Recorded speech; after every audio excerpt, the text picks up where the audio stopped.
We're going to talk about starting your own seeds so that in case you don't want to go to a nursery and pay a lot of money for those starts that we've been talking about, you can make your own starts even in your garage or wherever. If you have a sunny windowsill in your house, it's even nicer. But I don't have any sunny windowsills in my house. So what I do is I do a setup like this with a grow light and a heat mat, which is underneath my tray here. And then I can just grow my starts in the garage. And when I'm ready to plant them, there they are. So you can use almost anything to make your starts in. I have all of these little pots that I save whenever I buy anything at a nursery. So I have a very big collection of them, but make sure that you sterilize them first. So I wash them and then wash them again with a bleach solution of 1 part bleach and to 10 parts of water, and that will disinfect them.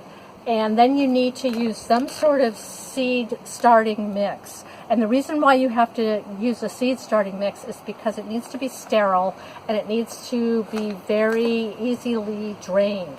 Now you can make your own seed starting mix if you don't want to buy it at, you could buy it at places like Bi-Mart. But if you want to make your own, don't use the soil from your garden unless you pasteurize it first. And you can do that by putting it in an oven-proof container and putting it in a 250-degree oven for at least 30 minutes. And then you'll have sterile soil, which you can then mix with vermiculite or perlite or sand or something to just lighten it up a little bit so that it drains really, really well.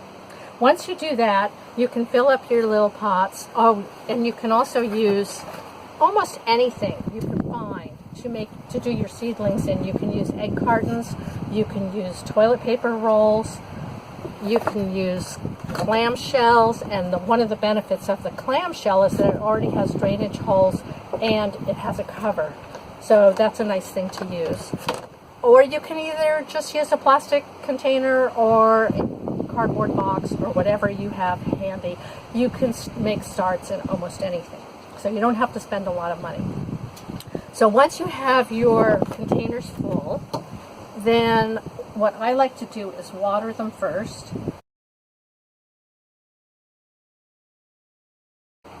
And I'm not going to plant very many things today because it's still kind of early and cold out here. So I'm going to plant some kale seeds. You just drop a couple in each one. Probably don't need too many because I don't need too many kale plants. So that's it for the kale. And then I'm going to do a few spinach.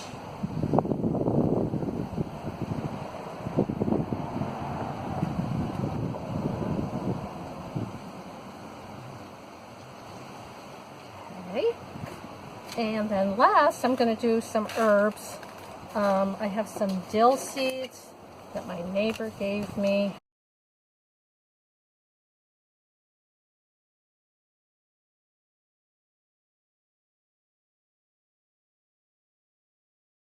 You want to make sure that you do your seedlings so that in 4 to 6 weeks you'll be able to transplant them out into the garden. So that's why you don't want to do anything too early. Like now, I wouldn't want to do cucumbers because they can't be planted until probably the end of May. So I'm going to wait until April to do my cucumbers and other things that are late. So now that I have my plants planted, my seeds planted, make sure you label them so that you'll know which is which. And these are store-bought, but you can cut up plastic containers. You can cut up, this is from an old window shade, louvered window shade. So I cut those up and write on them and then stick them in the pots. And then I'm going to take them back into the garage and plug in my heat mat and my light and then turn everything on, and that's all that it really requires. A cover is a good thing to have at the very beginning before your seeds germinate. So this one came with a cover that fits, but if you use something else you can just put plastic over it or anything that will cover it for a few days until it germinates, and then you can take it off. And the light, you don't have to buy a special light either. You can just get a shop light and set it up on bricks or whatever you have around the house to make it cheap and easy to do. And that's how you get your seeds started.